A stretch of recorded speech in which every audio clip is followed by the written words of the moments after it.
hablamos dentro de todo lo malo que ha traído la pandemia, una cosa positiva es que nos hemos podido agudizar en la parte de la conectividad, que hemos podido realizar conversatorios en muchas partes del mundo de manera simultánea, sin importar los horarios, y a pesar de todo esto de la pandemia, teniendo la oportunidad de ir conociendo la problemática de cada una de la gente, donde hemos tenido la oportunidad de entablar estos contactos. Entonces, de ahí viene una pequeña ventana de oportunidad que hemos tenido de ir viendo y discutiendo con diferentes personas, diferentes temas, a pesar de que nos dijeron que íbamos a estar recluidos en la casa, ¿no?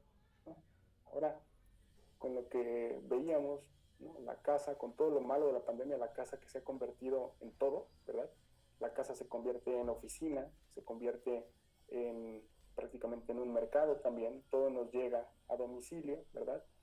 Y esa parte del hogar que se ha visto transgredida por todas estas fuerzas que han, digamos, ahora coincidido en la casa. Algunos autores le habían llamado una especie de domicilio, ¿no? Como una especie de ir terminando cada vez más con esta figura del hogar, del domicilio, al momento de irlo asfixiando cada vez más. Dentro de todo eso, lo positivo es que podemos seguir dialogando, que podemos seguir aprendiendo de todos estos problemas y compartirlos. Entonces, lo que yo voy a hacer ahora es exponer una serie de ideas que después voy a poner a su consideración, y me gustaría que gastáramos, si se puede, si es posible, la mitad del tiempo en preguntas y retroalimentación para seguir con esta idea que pues, hasta el momento ha dado resultados. Les agradezco muchísimo su tiempo, su disposición, reitero el agradecimiento por la invitación de Alex, y pues bueno, vamos a exponer este tema que tiene que ver con Palestina y todo lo que tiene que ver Palestina hoy en esta crisis del mundo árabe que estamos experimentando ahora. Son 3 puntos que voy a tratar de compartir con ustedes para recibir este tipo de retroalimentación. Y el primero tiene que ver con el concepto de crisis, ¿no? Que es lo que hemos estado nosotros también analizando en estos días. Parece que ahora el Medio Oriente se encuentra en una especie de crisis agudizada, y no solo por la pandemia, sino por todo lo que se había venido acumulando desde los primeros años de este nuevo siglo. O sea, todo lo que se vivió con la guerra o la denominada guerra contra el terrorismo, por supuesto la invasión a Irak y posteriormente las revueltas populares del 2011. Pero todo esto que se acumula ahora en esta crisis del COVID y el impacto económico que tiene el COVID alrededor del mundo, en el propio sistema capitalista incluso, es comparable, y este es el primer argumento que quiero compartir con ustedes. La crisis que estamos viviendo hoy creo que es comparable con otras crisis que hemos visto en otras etapas de la historia moderna en el mundo árabe y en el Medio Oriente en general. Por ejemplo, comparable a la gran crisis del 67-73, que es un periodo que comprende el fin del nazarismo, ¿verdad? A partir de la famosa derrota con Israel y a partir de ahí el inicio de la ocupación militar en Palestina, o una crisis tal vez equiparable con el fin de la Guerra Fría y el advenimiento de lo que en algún momento se denominó el nuevo siglo americano, cuando Estados Unidos, después de la guerra Irán-Irak, decidió defender Kuwait de la invasión de Saddam Hussein en los años 90, y de ahí viene una especie de arco de auge de la política norteamericana en el Medio Oriente, la cual pues parece ser que ahora con Trump se está viendo un tanto comprometida por diversas fuerzas que tienen que ver también el advenimiento de China en el Medio Oriente, el regreso de Rusia en Medio Oriente, con el particular énfasis en Siria, y posteriormente ahora con el debilitamiento de la política exterior norteamericana, justo por esta crisis del multilateralismo que al parecer, ¿verdad?, estamos experimentando. De hecho, la crisis actual nos está dejando ver que todas estas uniones de naciones como la Unión Europea, algunos tratados de corte de seguridad, pues han estado operando de manera muy limitada, precisamente porque la respuesta ante el COVID fue una respuesta más nacionalista, más hermética, ¿no?, que de lo que nosotros podríamos haber pensado, por la misma naturaleza de la crisis. Entonces, la crisis que estamos viviendo ahorita es muy fuerte por sus consecuencias políticas y geopolíticas, comparables a esas crisis que determinaron diferentes destinos en la región y que ahora nos está tocando vivir a nosotros, ¿no? Que es una gran diferencia con respecto a estas otras dos crisis que las leímos en los libros, pero que ahora parece ser que estamos experimentando lo que se siente vivir en una crisis. La gran diferencia sería que la crisis actual en el Medio Oriente, la crisis actual tiene connotaciones globales también, pero que en el caso que nos compete, que es el caso palestino-israelí, pues prácticamente estamos viendo un vacío de poder en el Medio Oriente que Israel está tratando de llenar y está tratando de usar para su propia agenda. ¿Cómo esta crisis que estamos viviendo actualmente se puede traducir en el Medio Oriente? Mi argumento de este primer bloque es justo un vacío de poder en el Medio Oriente. La muerte de personajes como Muammar Gaddafi, la muerte de personajes como Saddam Hussein, del mismo Hosni Mubarak, el debilitamiento de otros como el propio Bashar al-Assad en Siria, esta, digamos, falta de presencia de estos líderes que en su momento llenaron el vacío que dejó gente como Khomeini, por ejemplo, como Yasser Arafat en Palestina misma. La ausencia de estos líderes ha generado ahora la oportunidad de emergencia de nuevos líderes que están buscando llenar a modo y conveniencia este vacío de poder. Y nosotros hemos ubicado al menos 3 o 4 actores en general que están tratando de llenar este vacío de poder generado después de las protestas populares del 2011, y nos referimos prácticamente a Irán, que es uno de los grandes actores preponderantes en la región, con Ali Khamenei al frente, a su archirrival, por supuesto, Arabia Saudí, que es justo pues uno de los grandes equilibrios que están buscando en el Golfo Pérsico, pero con Mohammed bin Salman al frente, que es este príncipe heredero joven, aliado con Estados Unidos, por momentos un poco visceral en sus acciones en términos de política exterior, pero que a final de cuentas constituye un actor regional importante. Y un tercer actor, si podemos decirlo, pues es prácticamente Turquía, que es otro actor que está queriendo llenar este vacío de poder porque tiene ahora injerencias militares en Libia, en Siria, en el norte de Siria, y tiene ahora bases militares por toda la región, incluyendo Sudán, Qatar, Afganistán. De hecho, el Parlamento hoy, hace un par de horas, el Parlamento egipcio acaba de aprobar la intromisión del ejército egipcio en el conflicto en Libia para hacer frente a la incursión turca que tiene en ese país en contra de las fuerzas del comandante Haftar. Entonces, vemos en todo esto, con estos 3 actores regionales tratando de llenar ese vacío de poder, una especie de dinámica muy compleja que ha generado muchísima violencia y que ha dejado al Medio Oriente atrapado entre 2 fuerzas importantes desde mi punto de vista de corte contrarrevolucionario. Una, que ha sido el autoritarismo que estos 3 líderes y sus contrapartes que ya no están compartían, ya sea en su visión secular o religiosa, ¿sí? Es decir, un autoritarismo que crea círculos de poder alrededor de un solo hombre o de un solo partido político, ¿no? Particularmente lo hemos visto con cómo fue con el partido Baath, ahora cómo lo está haciendo con el AKP en Turquía, y atrapado en la región entre ese tipo de autoritarismo y otra fuerza contrarrevolucionaria, que para mí también es igual de dañina, y estoy poniendo juicios de valor aquí, que el autoritarismo, como especie de contraparte, que es justamente la del islamismo militante, ¿no? O las fuerzas yihadistas, que muchas veces dependen también de las ayudas de algunos de estos actores regionales, ¿no? Si ustedes ven, no hay actor islamista alrededor de la región y del mundo que no reciba dinero de al menos de uno de estos 3 actores regionales: Turquía, Irán, Arabia Saudí.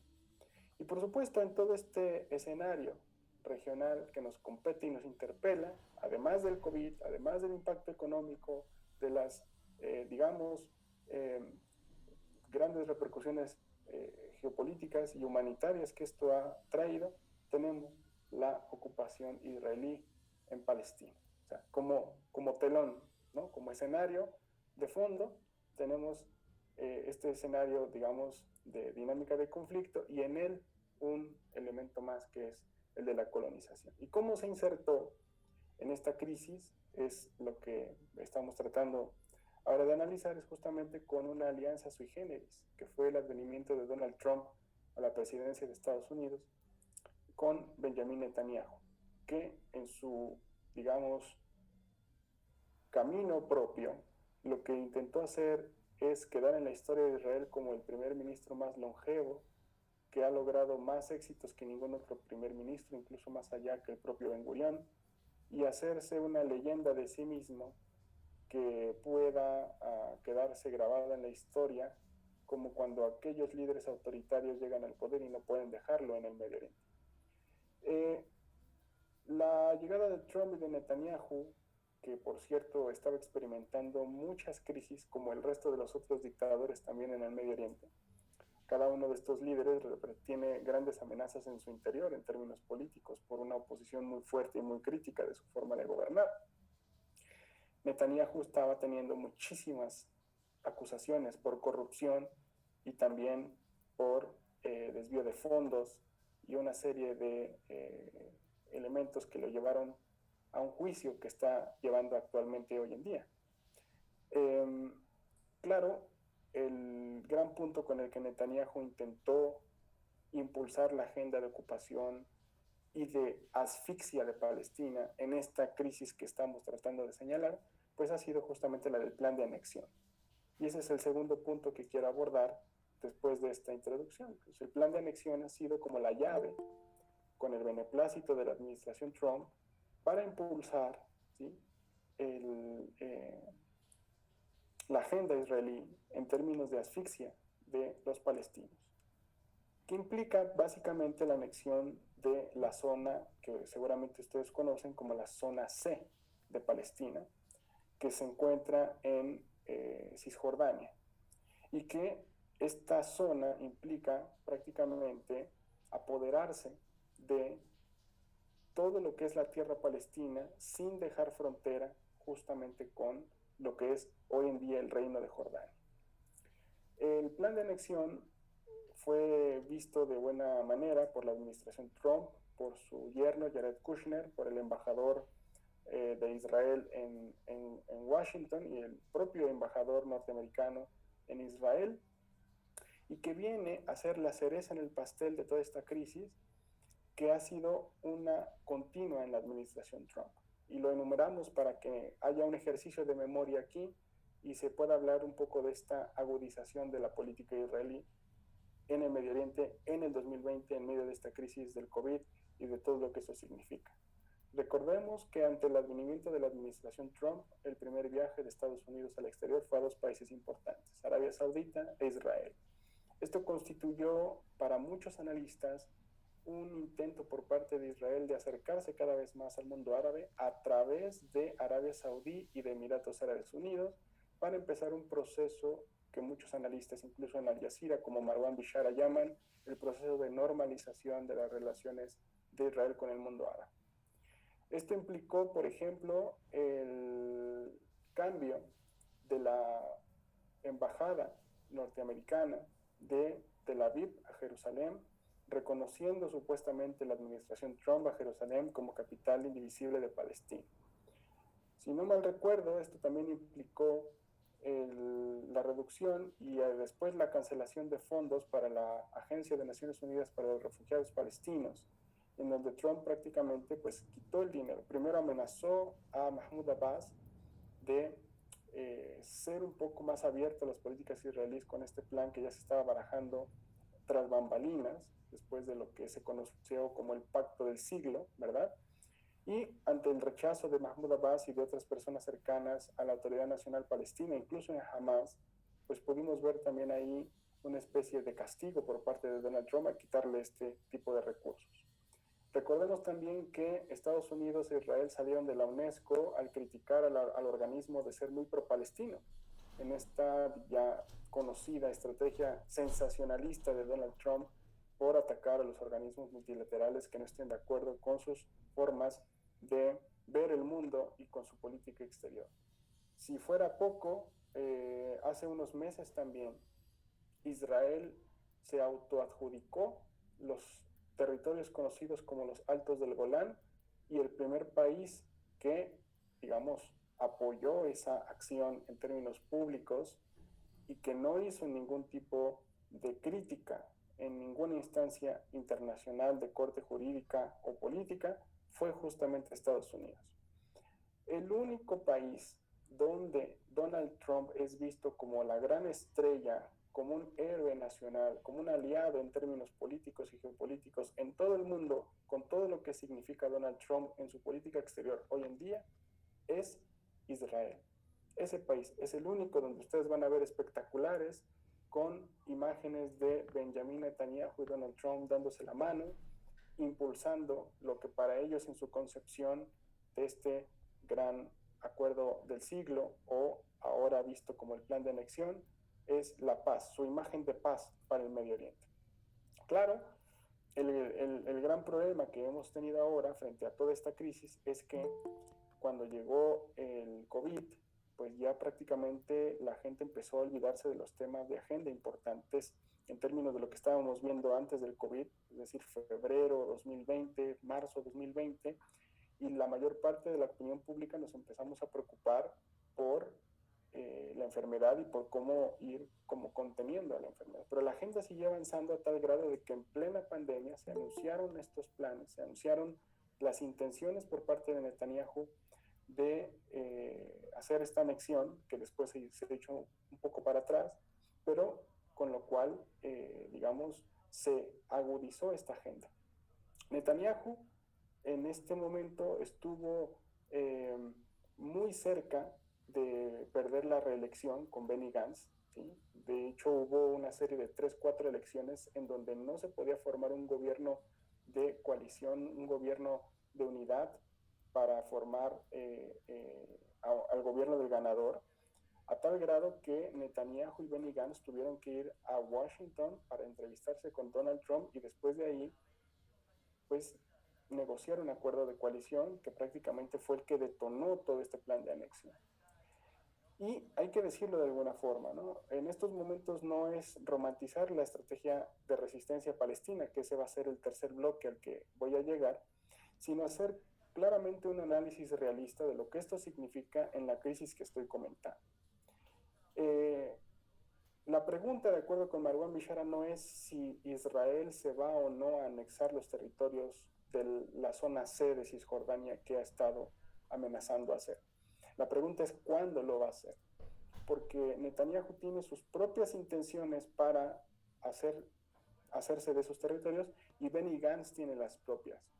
Por ejemplo, a Netanyahu le interesa muchísimo quedar muy bien y hacer de los asentamientos que están dentro del Valle del Jordán, en esa zona C, una base social para empoderar aún más su figura política, y en este caso, pues tener todavía un respiro ante el juicio que está encarando.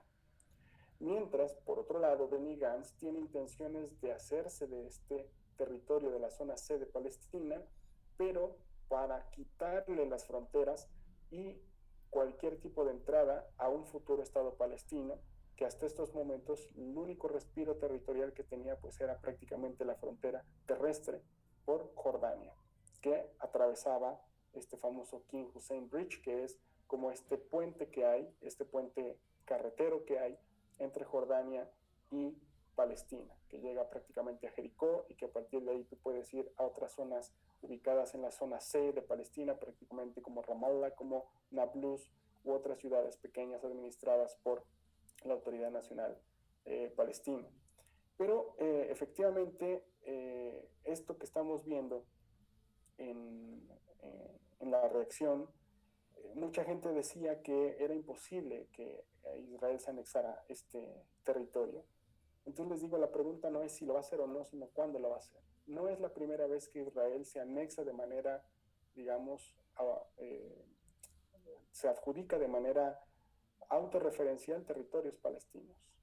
Recordemos, por ejemplo, en 1980 y 1981, cómo Israel se anexó la parte de Jerusalén, ¿sí?, occidental, que ahora es la que está administrando Israel, y empezó a construir algunos asentamientos en lo que hoy se conoce como Jerusalén Oriental.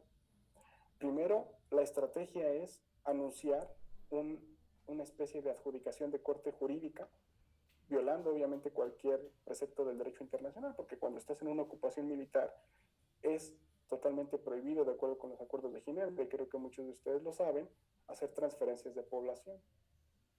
En 1980 tú dices que te vas a adjudicar cierta parte de Jerusalén jurídicamente. El segundo paso es enviar población, ¿sí?, a vivir en términos de asentamientos, a vivir a esos territorios.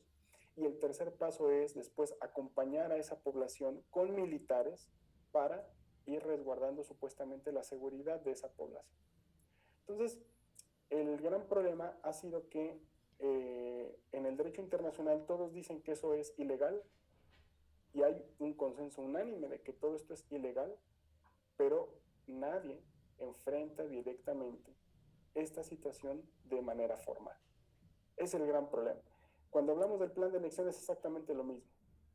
Todos decimos que estamos en contra del plan de anexión, la Liga Árabe se pronuncia en contra del plan de anexión, el Parlamento de Bélgica dice que va a imponer sanciones a Israel si se concreta el plan de anexión, algunos incluso congresistas demócratas en Estados Unidos, Ilhan Omar, por ejemplo, también, el propio Bernie Sanders también, han denunciado desde los años 80 hasta ahora que lo de Jerusalén, lo del Golán y ahora lo del plan de anexión es ilegal, pero no hay un frente común que lo plantee de manera formal en ningún órgano de corte multilateral o una posición tal cual como en el Consejo de Seguridad o viceversa, ¿no? Entonces, ustedes saben que todas las resoluciones que hay, que son grandes regímenes de resoluciones de Naciones Unidas, son documentos que prácticamente no tienen ningún aspecto vinculante con Israel. Es lo que ahora nos están poniendo en el chat, como bien comenta Yair, una política de hechos consumados, creando geografías en el terreno de corte fragmentado, aludiendo a tres aspectos fundamentales con respecto a los palestinos.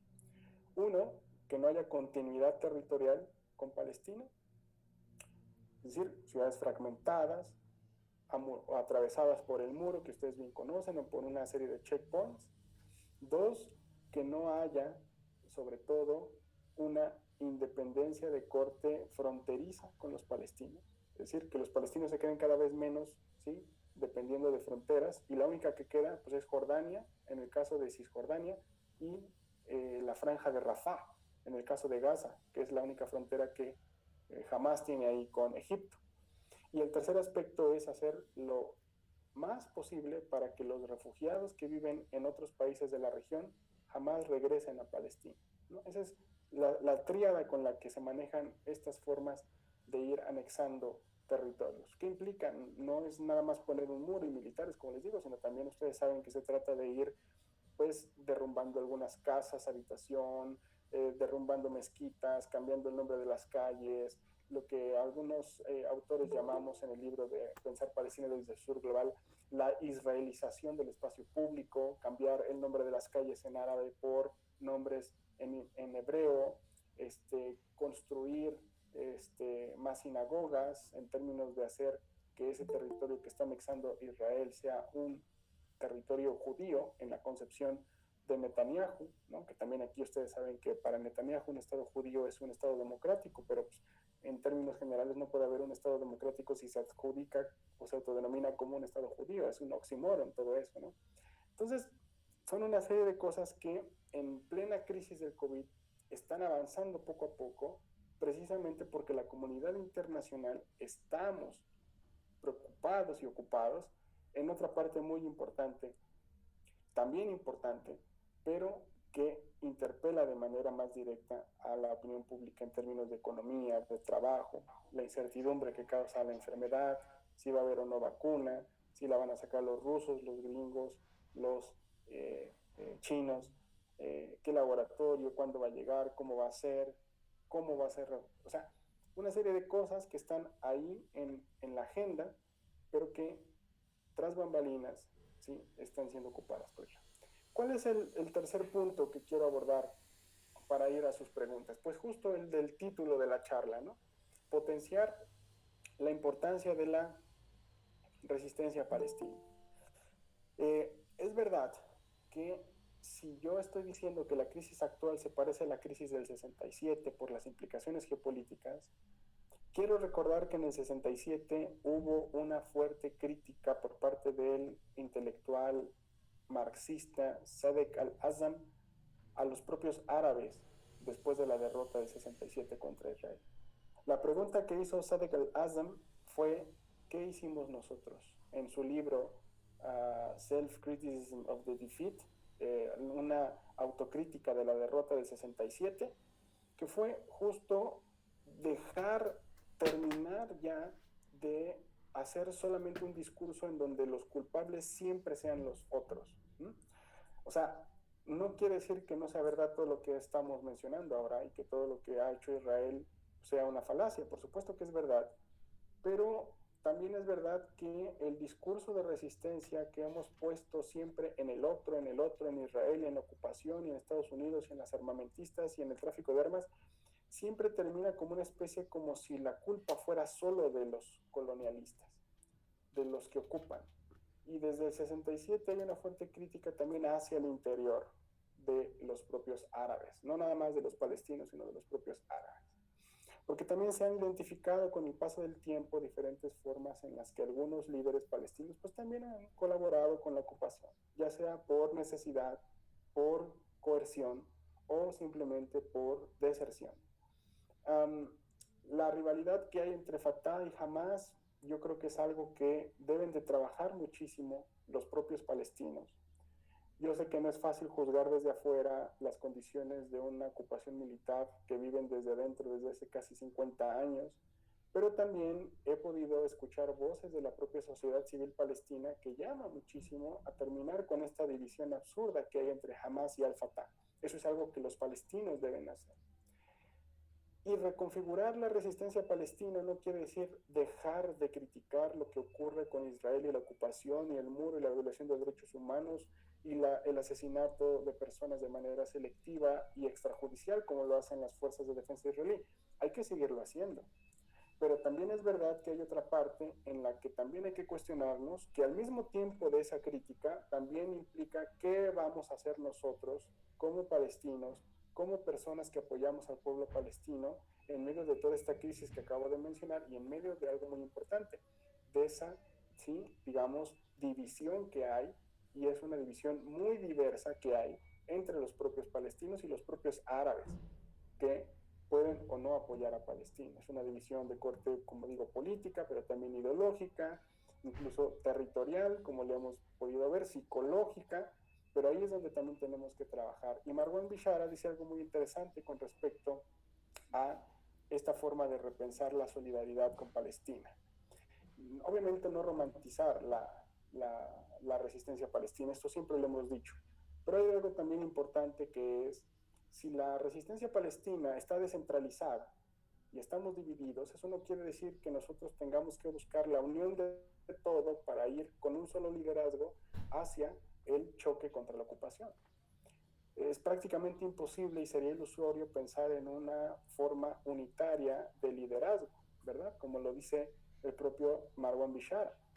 Es más bien justamente esto que él llama de la descentralización de la resistencia, en donde los palestinos que estén en Jordania, pues a lo mejor se preocuparán para hacer una especie de lobby para que el reino de Jordania no caiga con las presiones que hace Israel sobre la necesidad que tiene de que Jordania acepte, por ejemplo, un Estado federado.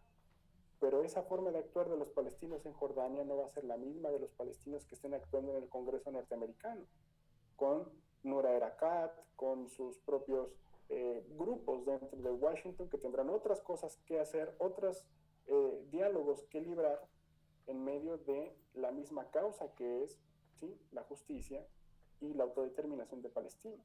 No es lo mismo cómo la comunidad palestina de Chile puede hacer desde su trinchera una resistencia y un eco a nivel latinoamericano con colombianos, latinoamericanos en general, que por ejemplo los palestinos que estén viviendo en los campos de refugiados en Líbano o en otro país árabe, o incluso la diáspora palestina que está en Europa. Entonces, Esto, como una forma de retroalimentación, es justo a lo que yo me refería al momento de poner el título a la charla.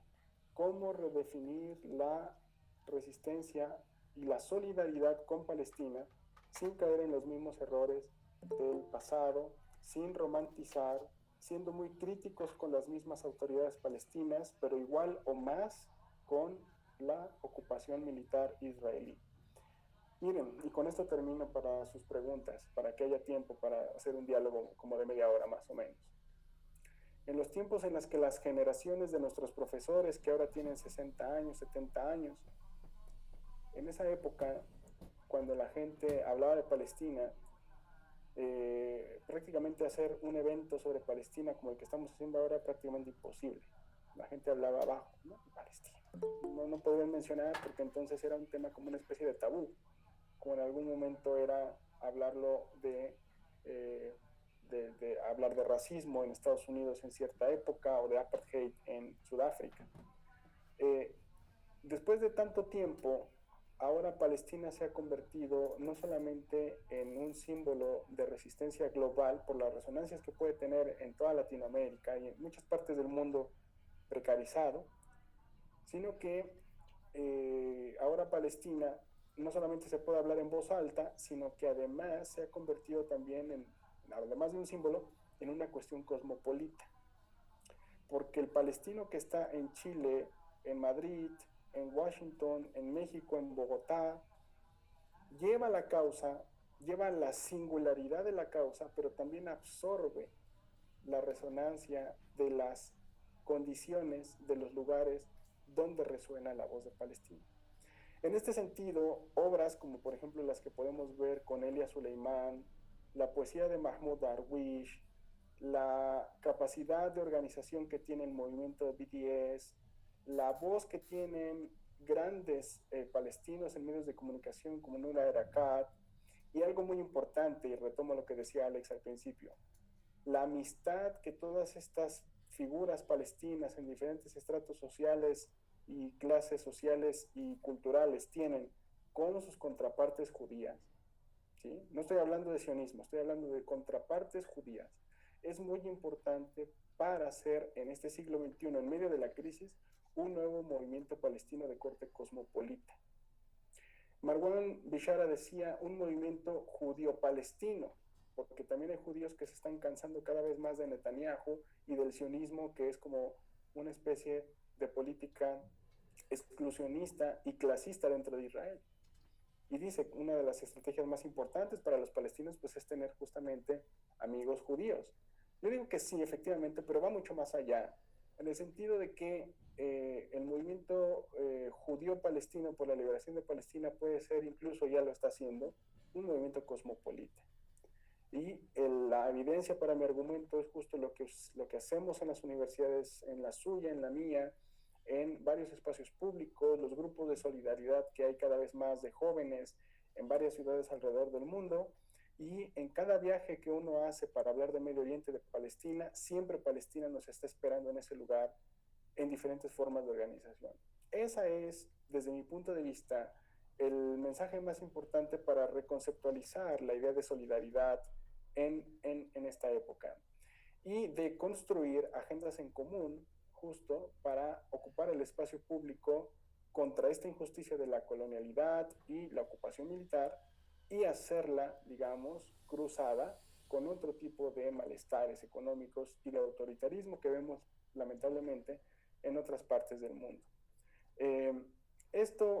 Yo sería el tercer bloque que quería yo mencionarles prácticamente, y aquí cerrar un poco para escuchar sus reacciones y seguir dialogando más o menos en esta dirección de los tres elementos que hemos expuesto, ¿sí? Entonces, eso sería todo. Alex, si quieres tomar la batuta para moderar las preguntas, yo encantadísimo de estar dialogando.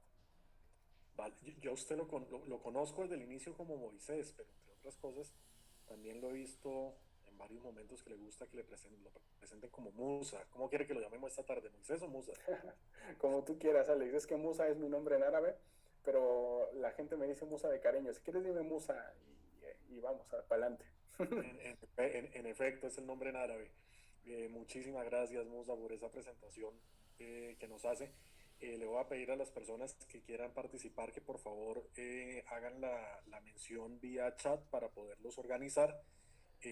Ya de hecho hay un par de preguntas, una escrita, otra persona que quiere participar con micrófono, pero me gustaría arrancar, tomarme la libertad, la ligereza de arrancar de hecho con una pregunta para Musa y es su opinión sobre el anuncio que recientemente hizo la Corte Penal Internacional, no de suspender la investigación, no de cerrar la investigación en contra de Israel por los crímenes de guerra, sino eventualmente de suspenderla hasta el año entrante. Aparentemente es una decisión administrativa, pero que sin embargo tiene muchos elementos de fondo. Pienso que están esperando qué pasa con las elecciones en Estados Unidos, toda vez pues que Trump tiene una relación muy poco cordial con la Corte. Pienso que también tiene que ver con mirar qué va a hacer Netanyahu con el tema de la anexión. Pienso que tiene muchas cosas y que no es solamente un tema administrativo como efectivamente la Corte planteó. Simultáneamente a eso hay una pregunta de Gabriel Rivera que es una pregunta pues muy puntual, quiere saber eh, pues en su criterio qué diferencias se pueden identificar entre Hamas y Fatah y que de pronto les dificultaría, complemento la pregunta de Gabriel, que les dificultaría de pronto en su criterio llegar a un acuerdo de unidad nacional. Y después de estas dos preguntas, le pediría el favor a Frank Batarse desde El Salvador que se prepare para su intervención. Pero si quiere, vamos primero con estas dos preguntas y luego la intervención de Frank. Muchas gracias, Alex, y muchas gracias por las preguntas. Bueno, la parte de la Corte Penal yo coincido totalmente con Alex.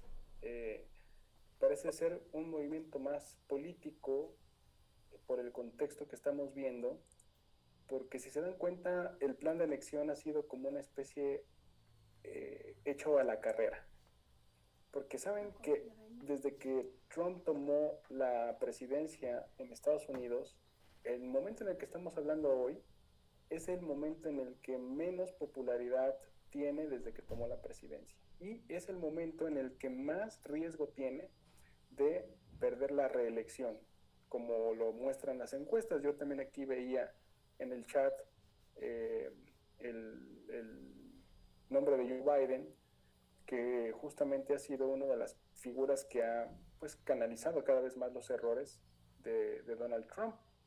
Entonces, es muy probable que la Corte políticamente, utilizando también la cuestión administrativa, haya decidido suspender esto precisamente por las críticas que ha tenido Donald Trump y también Israel con respecto a los crímenes por los cuales se les quiere juzgar, que sería algo muy importante, no de revancha, sino de justicia, porque la ocupación significa muchas cosas en el terreno que nosotros desconocemos, como las violencias cotidianas en la vía pública, secuestro, eh, silenciamiento, etcétera, de mucha gente y de gente civil, que es lo preocupante.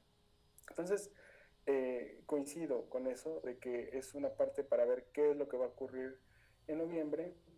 Y yo no soy experto en Estados Unidos, pero creo que la cosa va a estar muy pareja. Creo que la cosa va a estar muy pareja y como lo está haciendo Trump, creo que hay algunas cosas que se están repitiendo también con respecto a cómo llegó a la presidencia.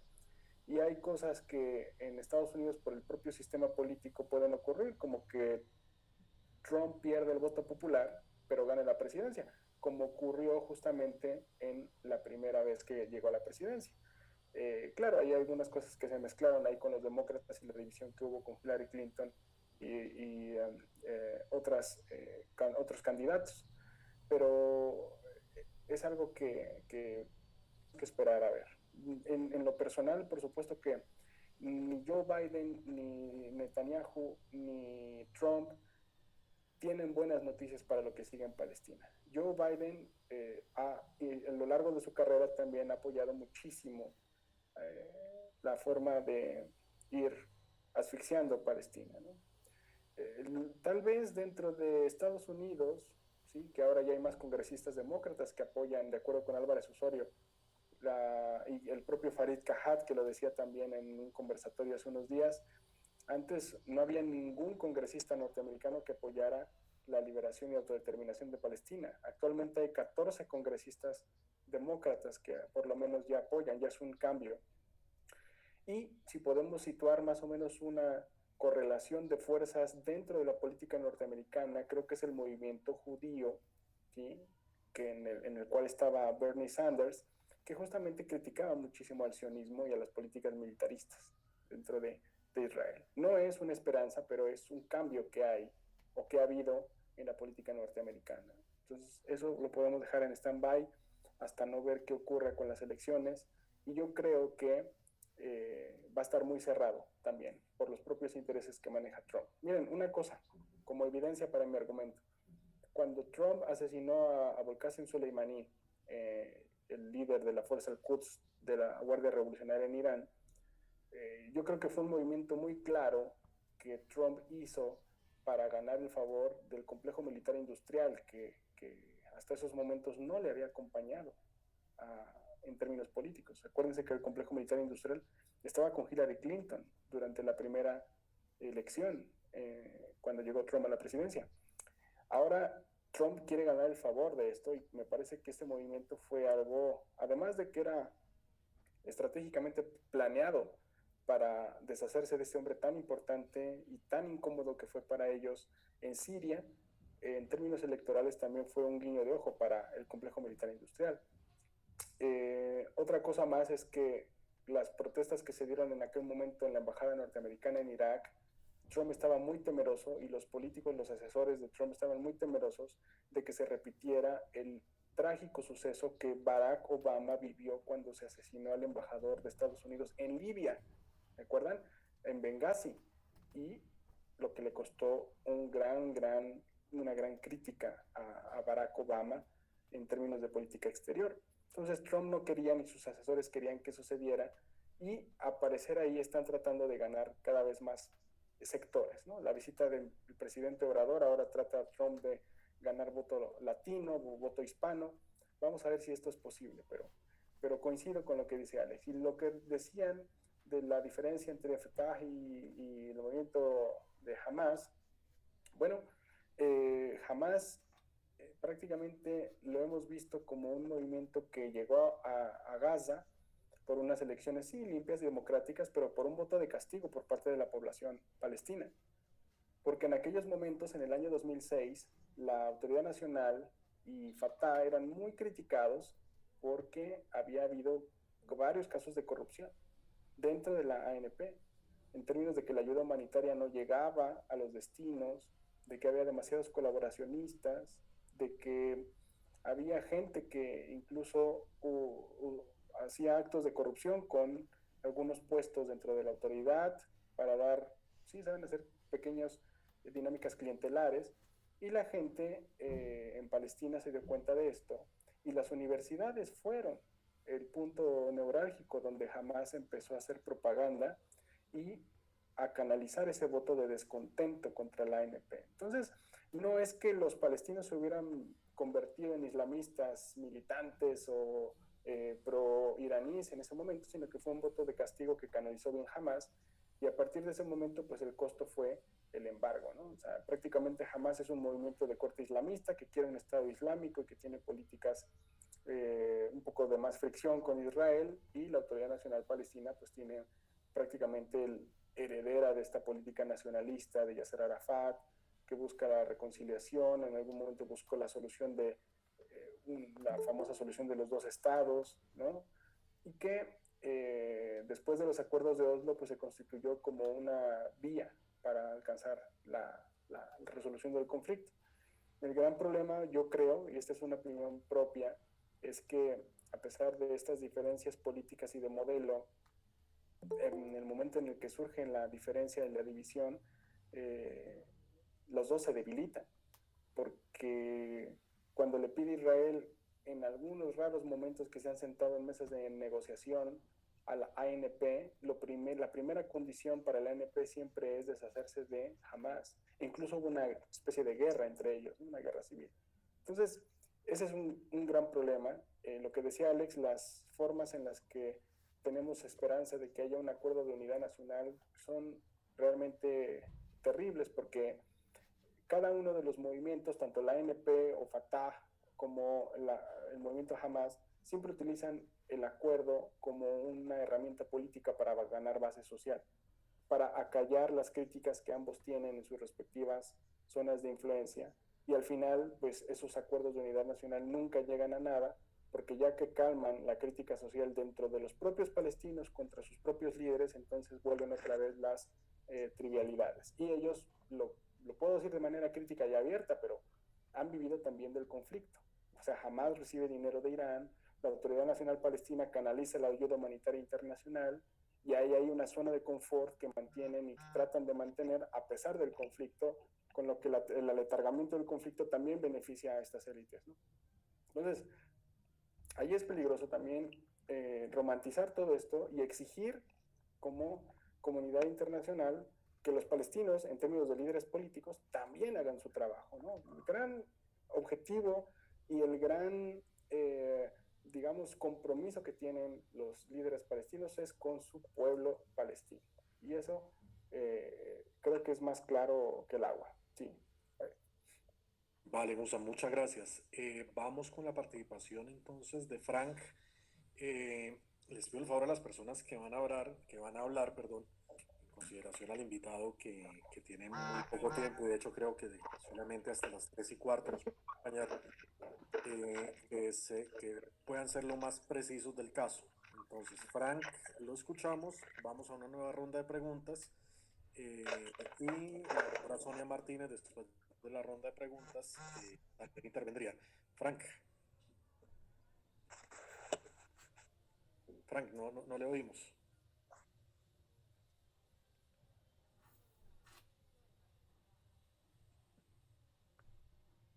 Ok, mientras organiza Frank entonces el audio, vamos con las preguntas que enviaron por el chat, y luego vamos con Frank y con Sonia Martínez. Voy a leer rápidamente para sistematizar, yo creo, las preguntas que nos han llegado. La primera es de un profesor bogotano de la Universidad Central, Javier Correa, que él pregunta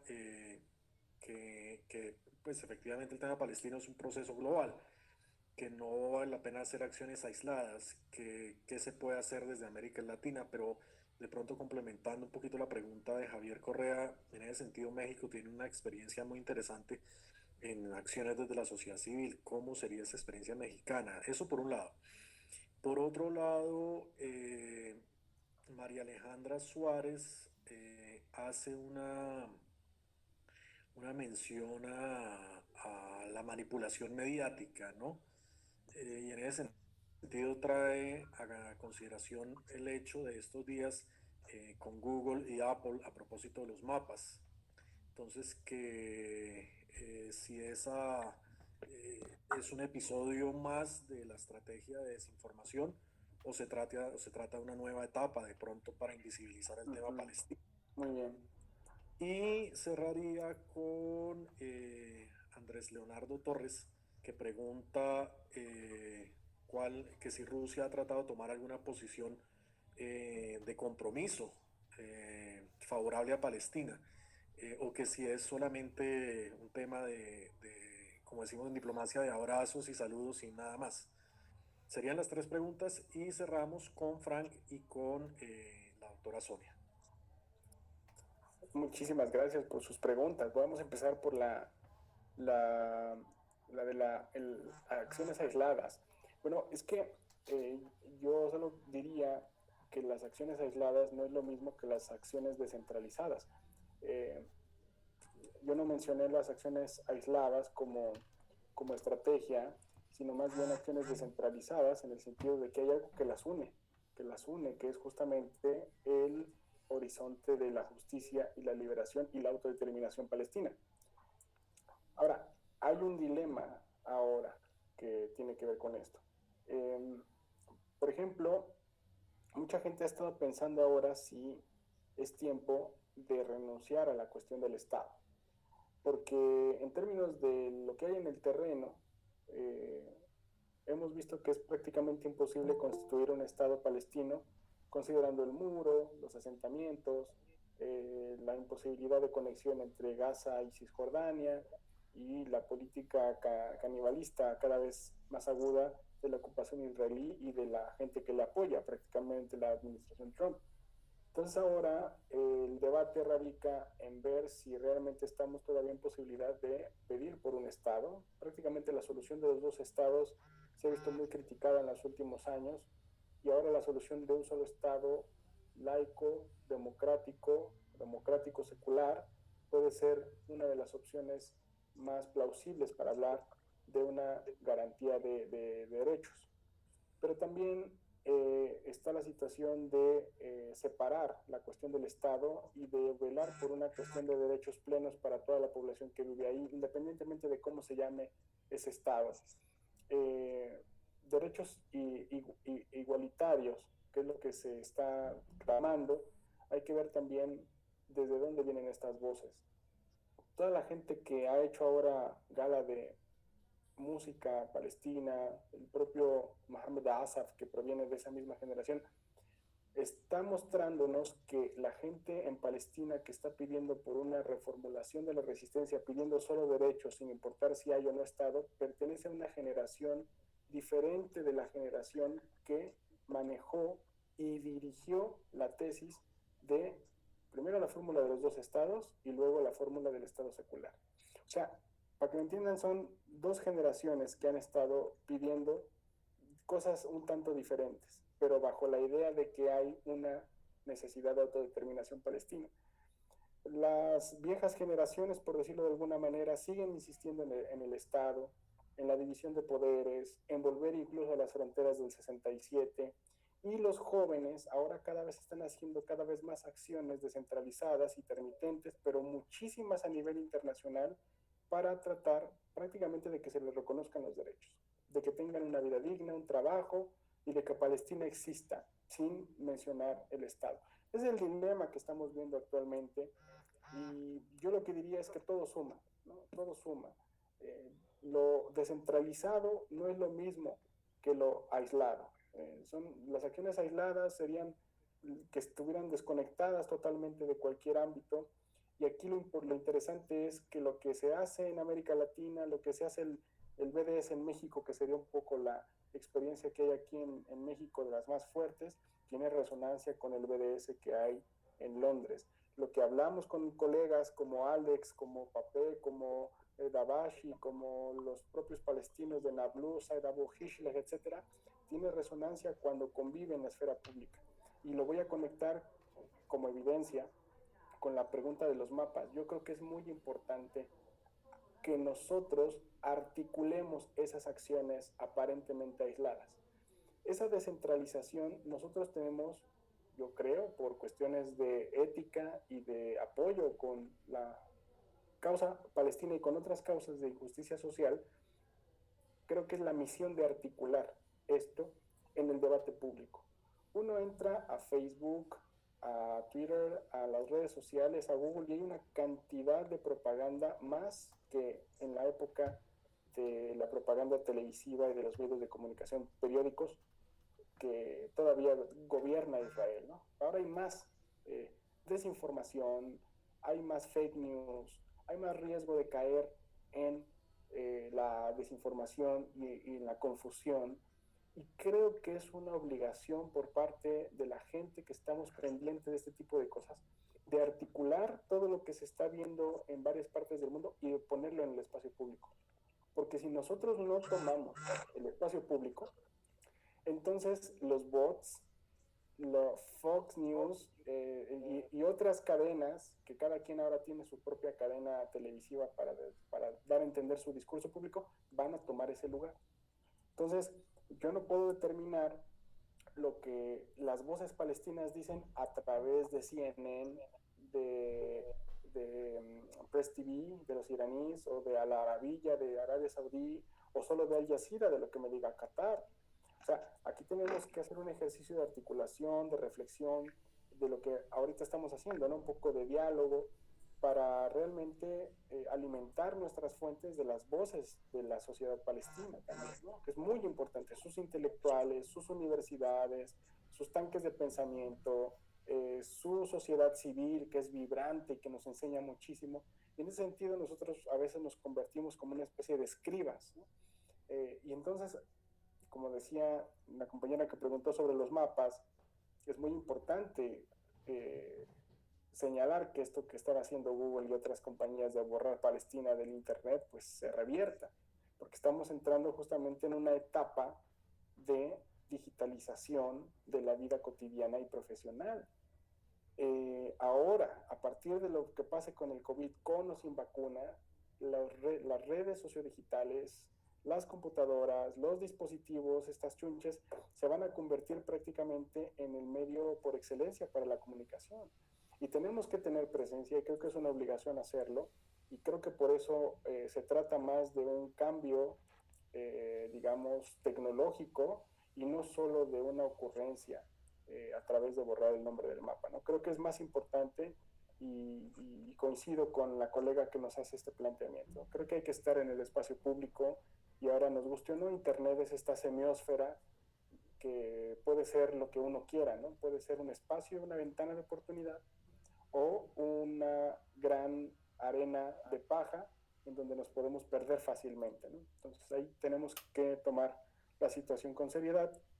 Y con respecto a China y Rusia, es el mismo sentido, ¿no? De los intereses que tienen estos países en el Mediterráneo y que para evidencia pues falta nada más mencionar el interés que tiene China en los puertos en Haifa, en el Mediterráneo con Israel y la serie de acuerdos que han estado ellos negociando para llevar a esos puertos israelíes una salida de la nueva ruta de la seda, lo cual implica pues hacer a un lado cualquier tipo de solidaridad con Palestina que tenga China o incluso Rusia, ¿no? Que los intereses también del sionismo con Rusia pues también han sido muy fuertes, sobre todo en lo que ha ocurrido en Siria, ¿no? Que se ha visto también comunicación con Israel y Rusia para frenar un poco a Irán de la zona del sur del Líbano y la frontera, ¿sí?, con Siria.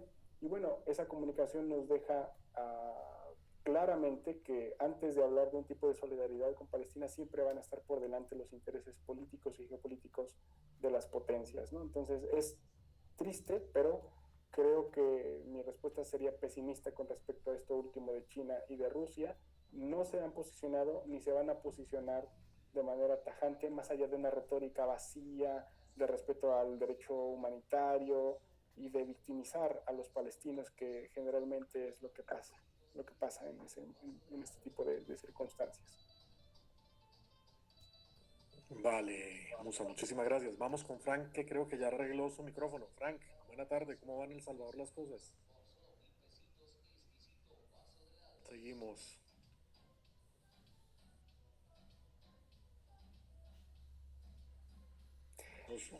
¿Sí? Ale, si me permites, bueno, aquí en el chat, aquí hay varias preguntas también, ¿no? Sobre, bueno, la falta de comunicación de la problemática palestina en lo referente a Google, ya creo que lo hemos comentado, pero también hay otra pregunta a propósito de que si estamos en una guerra fría, si toda esta zona se ha estado rifando entre Rusia y Estados Unidos, y ahora si Rusia ha tratado de tomar alguna posición sobre lo de la situación en Palestina. Eh, no sé si una nueva guerra fría. Yo siempre soy bien escéptico con ir tomando los conceptos análogos de otras etapas de la historia, porque la Guerra Fría sí hizo énfasis en un punto muy particular de la historia que ahorita prácticamente difiere de la realidad. Antes había comunismo contra capitalismo en términos de sistema económico. Ahora la Rusia que tenemos hoy en día es más capitalista que cualquier persona. Incluso en China también. Ahora la China que tenemos es una economía capitalista en su propio, digamos, diseño, sus propias particularidades, y resulta que ahora los principales líderes marxistas, críticos del capitalismo, ahora están en las cárceles chinas, ¿no? Porque pues la circunstancia ha cambiado muchísimo en términos de ideología. Entonces lo que yo creo que ahorita tenemos, y esto tiene que ver con lo primero que dije en la intervención del primer bloque, es que es un mundo con varios vacíos de poder y también al mismo tiempo diferentes polos de poder económico, geopolítico, simbólico, incluso también poder suave, como le decimos también en relaciones internacionales, ¿no? Entonces es un mundo en estos momentos en caos, pero policéntrico en términos de poder. Eh, por ejemplo, ¿quién iba a decir que una pequeña isla como Qatar ahora tendría prácticamente el monopolio, si no decirlo así, uno de los principales autoridad moral en términos de medios de comunicación en el mundo árabe? Eh, ¿Quién diría que ahora, por ejemplo, en Siria estaría dominando la aviación rusa con ayuda de los iraníes, pero Turquía al mismo tiempo tendría bases en Libia, en Afganistán, en Sudán, en las islas griegas en el Mediterráneo, porque al parecer allá hay gas? Entonces, es un mundo muy complejo con muchos centros de poder, pero que justo la existencia de esos centros de poder, su existencia crea al mismo tiempo vacíos que ellos quieren ganar, que ellos quieren llenar a modo y conveniencia. Y en ese sentido, en esa interacción que hay entre los saudis y los iraníes, entre los turcos y los kurdos, entre los palestinos y los israelíes, muere mucha gente. Y eso es lamentablemente lo que sí se podría más o menos conectar con respecto a estas partes de la historia, ¿no?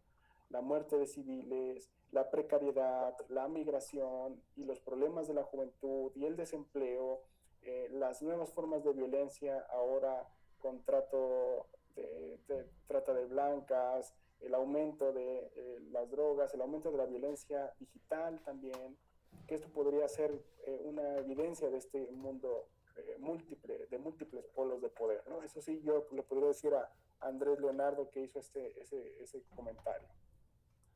Vale, mira, Musa, hay tres más, me preocupa es el tiempo.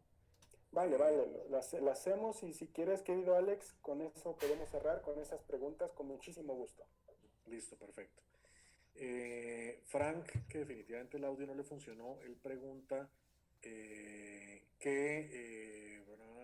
tan solidarios han sido los demás países de la Liga Árabe con Palestina, qué tanto ha influido la injerencia económica occidental entre los países árabes. Es una pregunta muy interesante.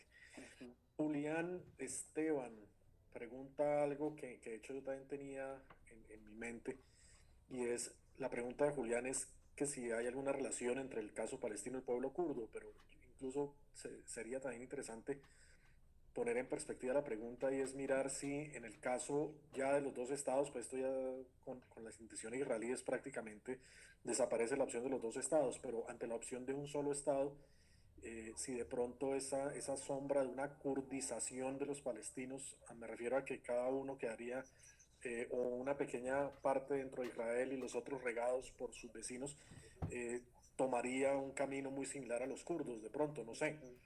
Eh, creo que son esas dos preguntas. La de Frank. Mentiras. Y Gilma tenía una que había pasado por alto y es la posición jordana en relación con la anexión y el plan de paz. Ujú. Un saludo también pues a todas las personas que están escribiendo, a Rames Abdel, que hace un momento había escrito justamente a propósito de la solidaridad con Palestina. Un gran abrazo, Rames, como diría Mahmoud Darwish, Palestina era y sigue siendo, nunca va a desaparecer. Claro, sí, muchísimas gracias Alex y a quienes nos han hecho estas preguntas. Me hiciste recordar un lema en árabe que es ما فيش فلسطين بدون العالم العربي وما فيش العالم العربي بدون فلسطين. Esto quiere decir que no hay Palestina sin el mundo árabe y no hay mundo árabe sin Palestina, que algo como que está en los pueblos. Esto es muy interesante. Estas preguntas que me acaban de hacer también son muy interesantes porque es esta cosa que hemos estado mencionando con Darwish, este eslogan, este dicho, está en el inconsciente de los pueblos árabes. Pero lamentablemente lo que está en la base social del árabe cotidiano, del egipcio, del jordano, del libanés, generalmente el libanés que conoce la situación política de su sociedad, del sirio, no coincide con la de sus líderes políticos, que parece que están como en una especie diferente y más preocupados por mantener el poder o acumularlo, que es justo lo que yo quería hacer alusión ahora. Empiezo por lo de Gilman. Jordania se ha posicionado totalmente en contra del plan de anexión, pero no porque haya sido una cuestión puramente, digamos, a favor de los palestinos en su extensión, sino porque el plan de anexión también pone en riesgo a Jordania. Acuérdense que Jordania es quien administra los lugares santos de las mezquitas que están en esta zona icónica de Jerusalén, ¿no? La Plaza de las Mezquitas, Al-Aqsa y el Domo de la Roca. Y en caso de que haya una anexión, no se sabe cuál va a ser el estatus que pueda tener Jordania o de dejar de tener Jordania en estos lugares santos. Además, una de las propuestas que le habían también hecho a Jordania era que aceptara la cuestión del Estado confederado, lo cual implica una erosión de la soberanía jordana en caso de que se aceptara algo así. Es decir, que se uniera Cisjordania o ciertas partes de Cisjordania con el reino de Jordania y que después se viera lo que iba a pasar en Gaza. Que esto es también algo de lo que se empezó a salir a la luz antes de que saliera el famoso plan el famoso acuerdo del siglo, que era algo que Trump estaba más o menos maquinando con Jared Kushner y Fieldman, que eran estos puentes aéreos que iban a conectar supuestamente Cisjordania con Gaza, pero también considerando un Estado federado. Entonces Jordania no lo hace, pero no porque esté a favor 100% de la causa palestina, aunque lo dice que en la retórica lo está, sino porque en términos de intereses políticos es un gran arrebato al monopolio que ha tenido Jordania en esos lugares santos y a un estatus también de mediador que Jordania perdería con este hecho, ¿no? Entonces, eso más o menos es lo que yo sé de la posición jordana, por lo cual el mismo rey fue uno de los principales que salieron a decir que no estaban de acuerdo. Con respecto a la Liga Árabe, siguiendo el punto para tener continuidad, es que la Liga Árabe históricamente ha estado básicamente liderada por dos actores, ¿no? Egipto y Arabia Saudí.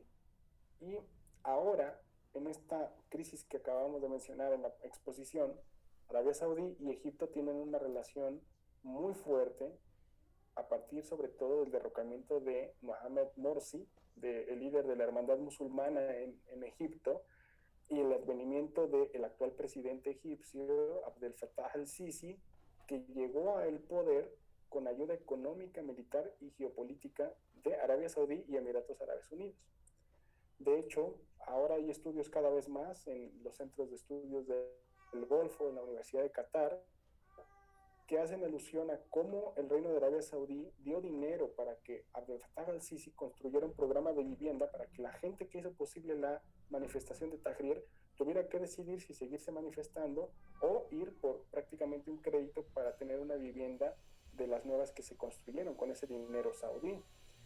Arabia Saudita tiene con Mohammed bin Salman una estrategia de irse colocando cada vez más en el Mar Rojo.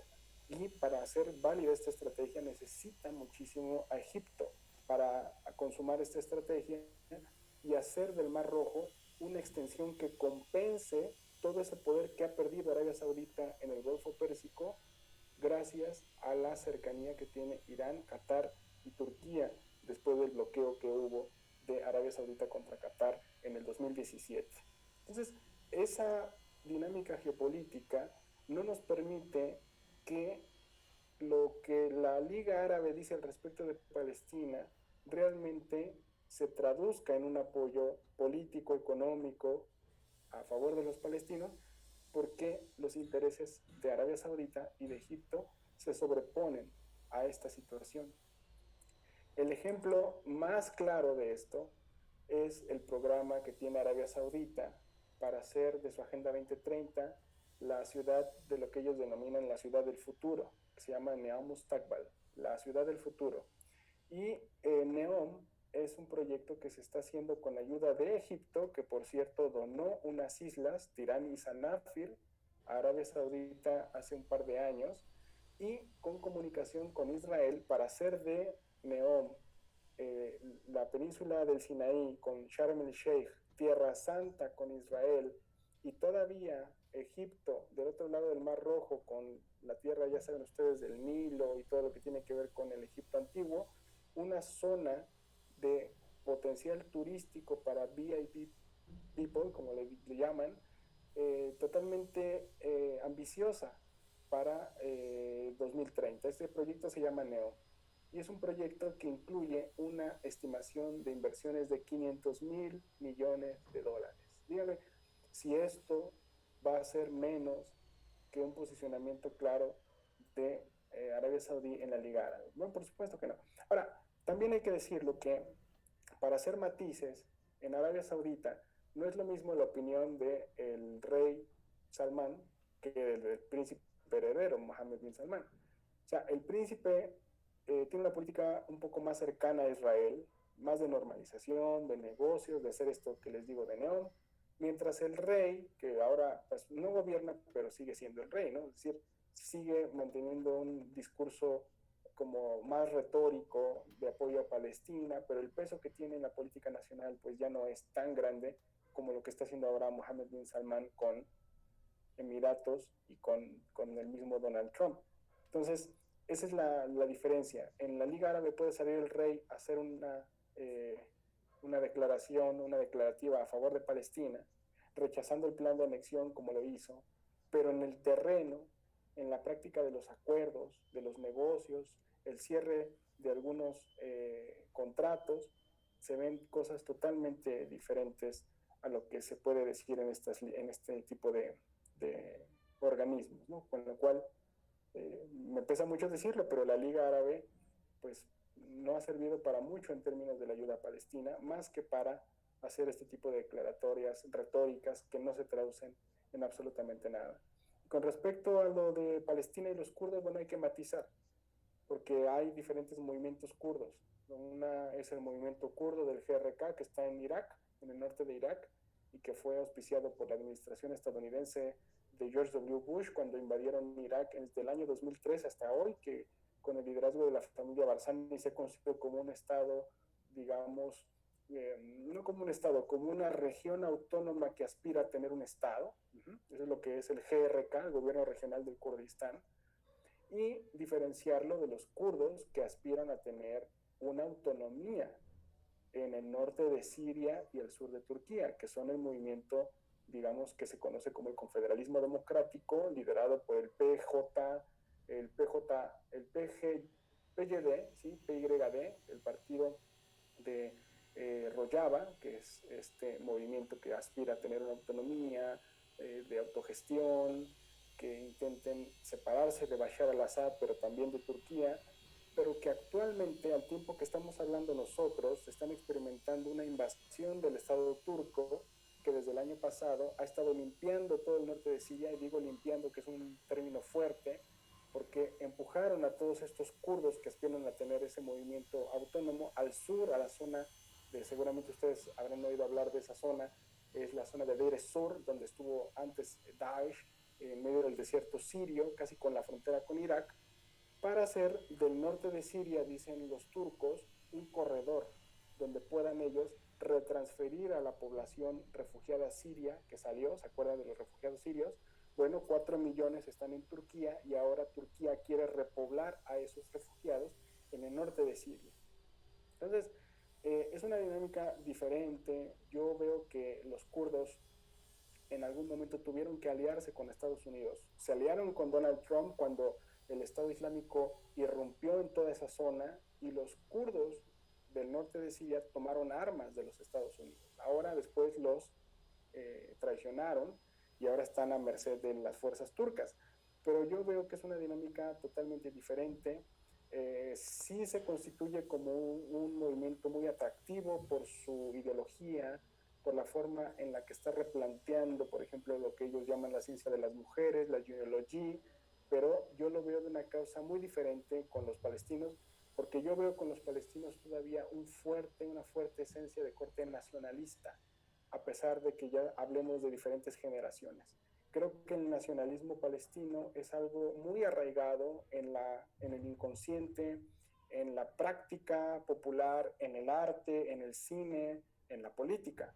y creo que justo los kurdos del norte de Siria lo que menos quieren hablar ahorita es del Estado-Nación. Ellos aunque tienen prácticas de corte nacionalista en términos de identidad, no hablan de nación, quieren ir a pesar de la nación. Entonces yo así haría ahí una diferencia muy importante primero entre los movimientos kurdos de Irak y de Siria, incluso los de Turquía también, y luego con los palestinos, ¿no? Eso yo diría así. Vale, Musa, muchísimas gracias. Yo creo que ha sido una conferencia espectacular, supremamente amplia, en el sentido que nos dejó discutir todo el Medio Oriente y no solamente Palestina. Yo sé que usted tiene una limitación de tiempo y pues le agradezco justamente por habernos acompañado esta tarde. Creo que la doctora Sonia Martínez quería darle unas palabras de agradecimiento y de despedida. Doctora Sonia, si está por ahí. Sí, sí, ¿no se me escucha? Sí, señora. Sí, Muy buenas tardes, profesor Musa. Qué pena usar de su tiempo. Yo sé que estamos cerrando en este Día Nacional de Colombia. Estamos en el 20 de julio. Quería decirle, agradecerle desde luego, pero que me queda una inquietud. La eficacia de la resistencia. Nosotros, como abogados, por ejemplo, ¿qué podemos hacer ante la impotencia del derecho, ante el poder ante el poder? Es decir, ahí la justicia se anula, o sea, no existe. Los países demócratas, estados sociales de derecho, ¿qué hacen ante el Estado sionista? Guardan silencio, que es tan criminal y tan grave la omisión como la acción. Y nosotros en Colombia tenemos, profesor, acciones que creo que también no para sentirnos, digamos, derrotados, muy positivas, que creo que hay que resaltar, y es el hecho de haber logrado a la cabeza de nuestro embajador Raúl al-Malki que se reconociera el Estado palestino en Colombia en los últimos días del mandato de Santos, pero se logró. Y otra la acción muy positiva, y hablando de eficacia, es todo el freno de la intención sionista de la anexión de Palestina. Pero quería decirles simplemente que para despedirnos y no para un hasta pronto, como una sugerencia de hacer de lo general, impersonal y abstracto, de las normas y de los principios, algo más eficaz. Y le resumo, en Colombia hace medio siglo un sacerdote habló de amor eficaz, cambió la historia de la iglesia. ¿Por qué? Pues porque cambia toda la teología y todas las acciones. Los abogados tenemos que ser eficaces, los ciudadanos. Entonces quería decirle eso, además de agradecerle, como un mensaje, algo de usted pedagógicamente, que nos dijera cómo hacer para continuar estas acciones por la eficacia de la resistencia de nuestro hermano pueblo palestino. Gracias. Muchas gracias, profesora. Muy importante lo que comenta. Pues yo lo que diría y lo que hemos experimentado acá en México y en muchas otras partes es que se tratan como de procesos, ¿no? Una cosa es el enunciamiento, pero otro muy importante es la práctica. Las generaciones van emergiendo con el paso del tiempo y es muy importante que nosotros también estemos con las nuevas generaciones informando y formando y conformando lo que significa y ha significado la cuestión palestina, no solo por el derecho de autodeterminación que los palestinos han aspirado a tener, sino por lo que nos conecta como pueblos latinoamericanos con ellos, después de haber pues, nosotros vivido un clima colonial y luego autoritario después, en términos postcoloniales, del cual hemos sufrido muchísimo para ir quebrando, para ir saliendo adelante, y yo creo que no se ha ido totalmente. Entonces yo creo, profesora, que es una lucha constante, es una tensión constante que no se termina con el reconocimiento de Palestina. Más bien creo que ahí comienza, profesor. Creo que ahí la labor que ustedes han hecho es muy importante. Ha sido un éxito que México, por ejemplo, no ha alcanzado. En México, todo lo que hemos hecho desde la academia no ha sido suficiente para ir por ese reconocimiento que sería muy importante. Aunque México votó a favor de que Palestina se reconociera como miembro observador en Naciones Unidas, esto me parece que fue en el 2012, no se ha llegado a traducir a lo que ustedes han hecho en Colombia, pero eso al mismo tiempo nos ha marcado el reto de seguir adelante como una especie de desafío para las nuevas generaciones que vienen y que tienen que en algún momento pues también tomar el relevo. Entonces yo pienso, profesora, no sé cómo se vaya a tomar esto que voy a decir, pero yo creo que no va a acabar nunca, porque incluso aunque Palestina fuera ya un estado independiente, la lucha por la justicia y por la igualdad de derechos es algo que se tiene que hacer incluso dentro de las instituciones estatales que se puedan en algún momento formar, porque acuérdense que luego los estados tienen instituciones o tenemos instituciones que no precisamente responden a las necesidades de los ciudadanos. Hay obras alemanas, se las voy a pasar a Alex después por internet, con cosas muy concretas en nombres y apellidos, pero que hablan de actos de ciudadanía, cómo los ciudadanos, con o sin Estado, hemos hecho lo posible para ir ganando derechos y reconocimientos, actos de justicia, con todo y los obstáculos que muchas veces el Estado ha llegado a imponer en diferentes etapas autoritarias. Entonces yo diría que es una lucha constante de mantener lo que se ha alcanzado y de proponernos nuevos horizontes para ir a alcanzar en metas posteriores. Y en este sentido, pues yo creo que es algo que hay que hacer porque Israel, las fuerzas militares, el autoritarismo, las fuerzas de ocupación y todo lo que hay alrededor del Medio Oriente es algo que no es fácil de ir deconstruyendo y que ellos tienen los medios de poder para ir también reaccionando al poder de la sociedad civil, que es donde prácticamente surgen estas formas de ir ganando justicia. Entonces yo diría en las universidades, en el espacio público, en los periódicos, en la esfera que es Internet, siempre ir manteniendo el mismo nivel de interlocución, de apertura, pero también de crítica para las nuevas generaciones, profesora. Eso sería lo que yo diría. Es solamente una opinión, no es una recomendación ni nada. Yo lo veo desde México, que tenemos mucho trabajo que hacer todavía.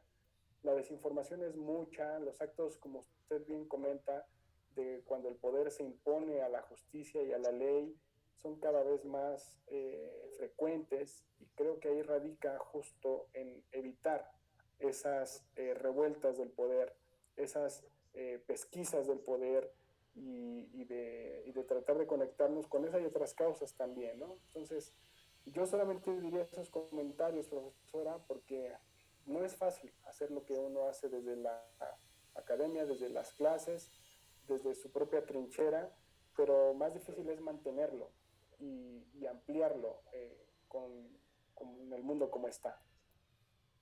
Muchísimas gracias, profesor. Gracias. Muchas gracias. No, señor. Muchísimas gracias. Soy una hija de libanesa, de colombiano y hermana de Palestina. Muchísimas gracias. Muchas gracias. Encantadísimo de escucharla a usted y a todos los que han hecho posible este evento y agradecerle una vez más a ustedes y a Alex por hacerlo posible y por coordinarlo. A usted, Musa, muchísimas gracias. De verdad que sí, un gran abrazo desde Bogotá. Esta siempre será su casa y espero que dentro de muy poco tiempo nos podamos encontrar en persona a tomarnos un buen café. Oh, sí. Ojalá, no, maravilloso, estaría maravilloso, Alex, y más con el café que hay por allá. Con muchísimo gusto, Alex, y aquí me tienen para lo que se ofrezca. En otras ocasiones podremos platicar de algún otro tema que sea también de utilidad y mantener contacto en redes sociales, correo, compartir información, artículos, lo que sea, para seguir con esto, ¿no? Que es algo muy importante que nos interpela también estas relaciones regionales, como decía Alex, muy importante. ¿Y por qué? Porque al final de cuentas lo que buscamos es un mundo mejor, ¿no? Es un mundo con mayor dignidad, con mayores oportunidades, con mejores seres humanos y no es política barata, ¿no? Son aspiraciones que realmente cuando uno va a la calle, al terreno, se encuentra y dices, bueno, tengo que hacer algo y por lo menos una semillita desde nuestra trinchera creo que podemos poner y de esto se trata. Así que a sus órdenes y para lo que se ofrezca, queridos colegas. Claro que sí, muchísimas gracias. De verdad que sí, está su casa. Un gran abrazo, saludo a todos los hermanos mexicanos y fuerza en estos momentos un poco difíciles para todo el mundo. Sí. Un gran abrazo y un anuncio administrativo, por favor, antes de irnos. Ya que varios correos nos han rebotado con los links, por favor, en el transcurso de esta tarde, en el transcurso de la tarde del miércoles, vamos a estar enviando correos de prueba por favor verifiquen sus bandejas de entrada y sus bandejas de spam. Si no llegan a tener un correo del centro de estudios en la tarde de hoy y en la tarde del miércoles, por favor háganoslo saber de inmediato. Escriban un correo indicando que no les ha llegado nada de los correos de prueba. Muchísimas gracias, invitados para la próxima tertulia del miércoles entrante. Un gran saludo a todos ustedes, un saludo a la Argentina, a Chile, a Estados Unidos, a Jordania incluso, que hoy nos acompañaban desde Jordania. Y obviamente un gran abrazo al pueblo mexicano. Un abrazo, Musa, que estén muy bien y muy buena tarde. Gracias, Alex. Un abrazo de regreso. Cuídense mucho, por favor, en estos tiempos difíciles. Hay que también hacer ese esfuerzo de cuidarnos y ser solidarios también con los otros. Cuídense mucho y muchas gracias.